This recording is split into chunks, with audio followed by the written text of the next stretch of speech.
You're listening to Admitting Diagnosis, the Journal Watch podcast for the week ending October 31st. I'm Joe Elia. We offer the week's essential medical news plus an interview.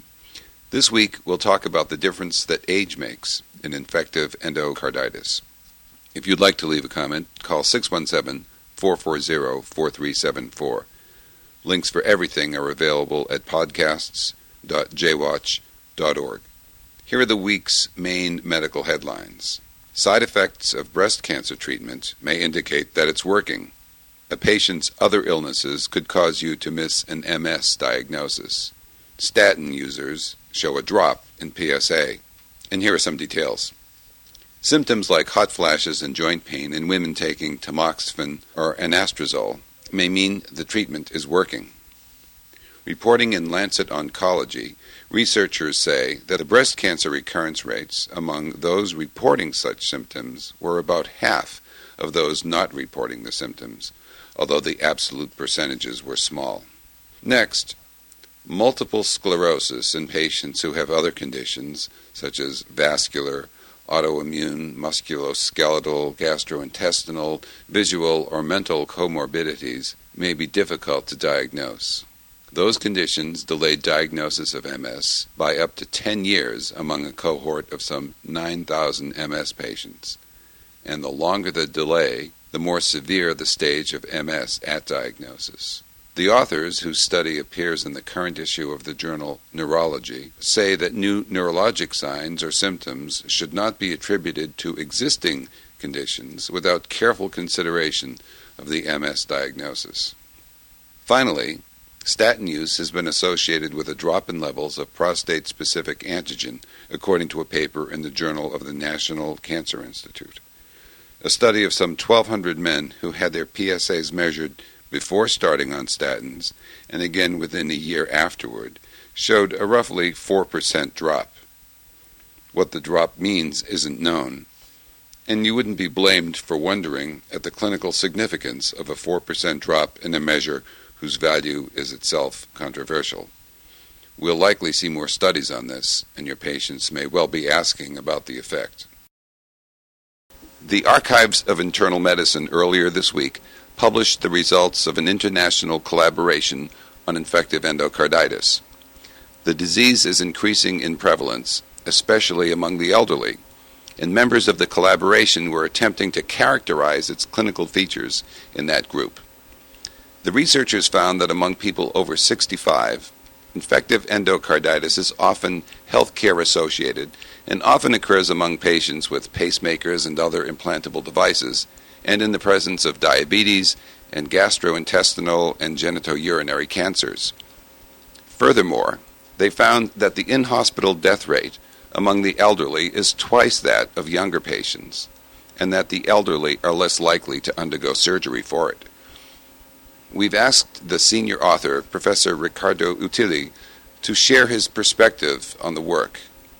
Dr. Utili is a professor of internal medicine at the Second University of Naples and is a member of the Unit of Infectious and Transplant Medicine at Minaldi Hospital there.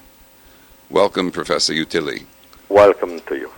Infective endocarditis in the elderly seems almost like a separate disease, doesn't it? Yes, you're right. Infective endocarditis in the elderly shows different features than the same disease seen in younger populations.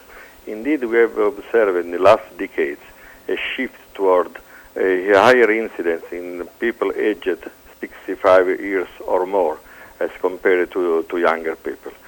The increase of incidence probably is related to an increased aggressive treatment of the elderly patients.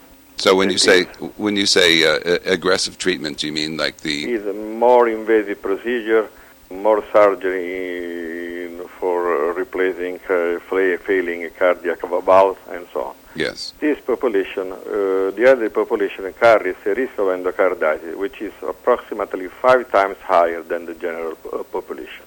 And the factor that accounts for this increased incidence have not been prospectively evaluated, and may involve an increased number of invasive procedures and medically implanted devices, as well as a higher incidence of potential risk factors that appears to occur in the elderly population.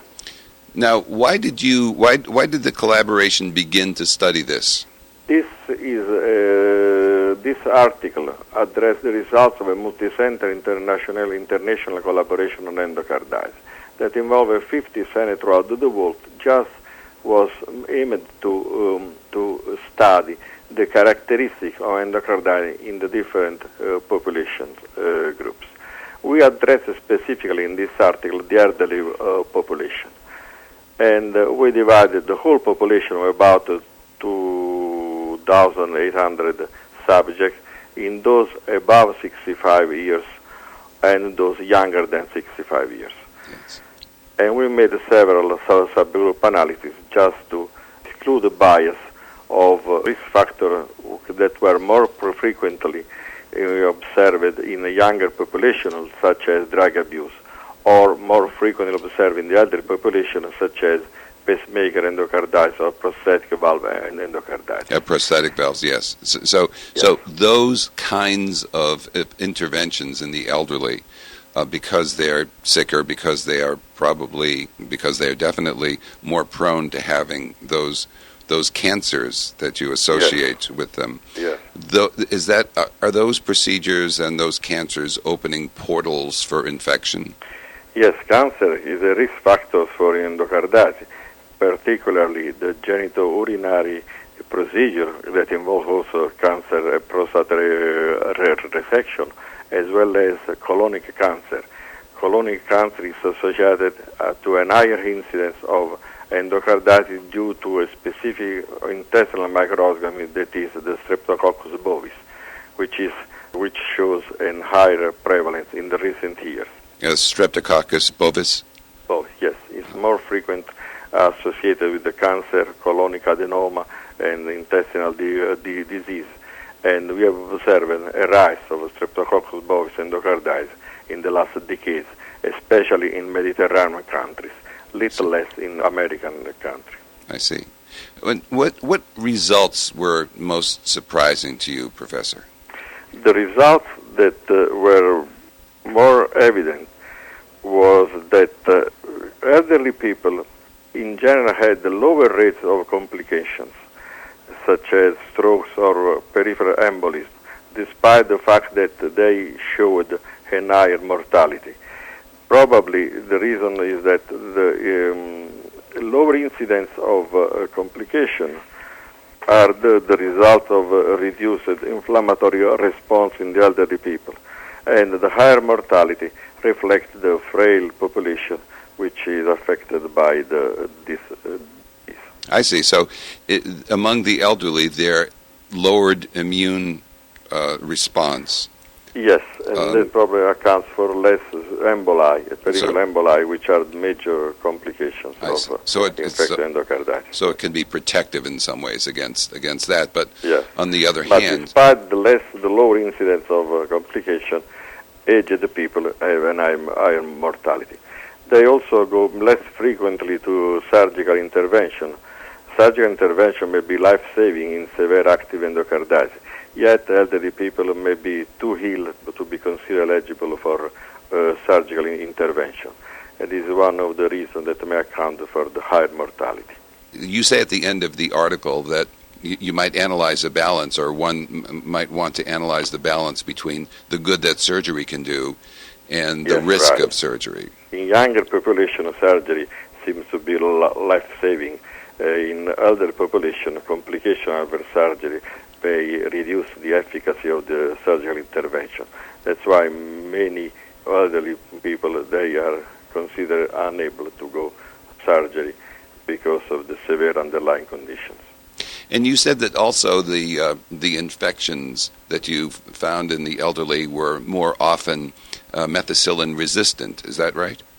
Yes, methicillin resistant is a nosocomial microorganism, which is introduced usually in the organism of aged people through an invasive procedure, a nosocomial procedure. Other microorganisms that are more frequently found in elderly people are Streptococcus bovis, as I told you, and Enterococci. Enterococci are microorganisms residing in the genitourinary flora or gastrointestinal tract, and after procedure on the genitourinary tract or gastrointestinal tract, they may be carried in the bloodstream and then colonize the heart valve and produce endocarditis. So this seems like a disease of medical progress in some ways, doesn't it? In most cases, other endocarditis is a disease of medical progress, yes. And so the more procedures that you do, the greater likelihood of this. Now, what could a physician do to help lower the incidence of infective endocarditis? The main way how we can prevent this disease is to pay a strict adherence to aseptic protocols during invasive procedures. Now there is a huge debate actually nowadays on the role of prophylactic treatment during invasive procedure in risk patients.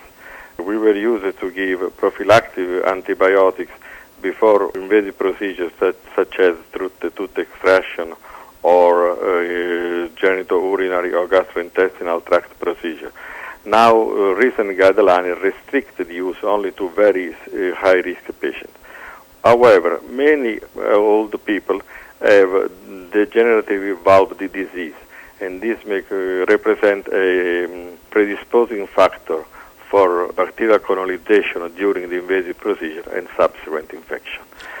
So, besides to provide a strict asepsis during the procedures, we should think and maybe propose to international society to verify whether use of prophylactic antibiotics use during, just before the invasive procedure may reduce the risk of colonization of affected valves.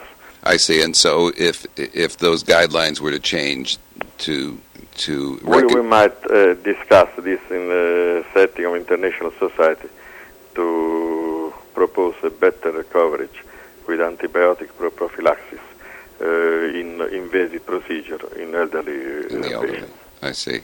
Probably the most important thing that anyone can do when approaching a patient is to wash their hands. Is that? This is the washing hands is the crucial point before any kind of procedure. It's not a social washing hand. It should be a 1 minute washing hand, so that we are sure that the number of organisms on our hands are reduced to a very low level. But it's not only washing hands. It's also the care in the preparation of the instrumentation and to use a correct procedure to avoid any break in the procedure that might increase the likelihood of contamination. Is the collaboration continuing? Will there be more reports coming out? This collaboration has produced several interesting papers on endocarditis. The study is continuing, and we will address now several subsets, such as why patients go more often or less often to surgery, which are the criteria by which patients are considered suitable or not suitable for surgery. And other sub-studies are the study of staphylococcal epidermidis endocarditis caused by organisms that usually reside on our skin. Yes. And then also in treatment with the new drugs that may reduce the mortality rates that still remain very high. I see. Well, thank you so much, Professor Utili, for your time this afternoon. Finally this week, just one 4-letter word: vote. If you'd like to leave a comment on this week's podcast, call 617-440-4374. Links for all stories are available at podcasts.jwatch.org, where you'll also find a collection of previous editions. The executive producer for Admitting Diagnosis is Adore Yano. Join us next week, won't you? Thank you for listening. For the Journal Watch podcast, I'm Joe Elio.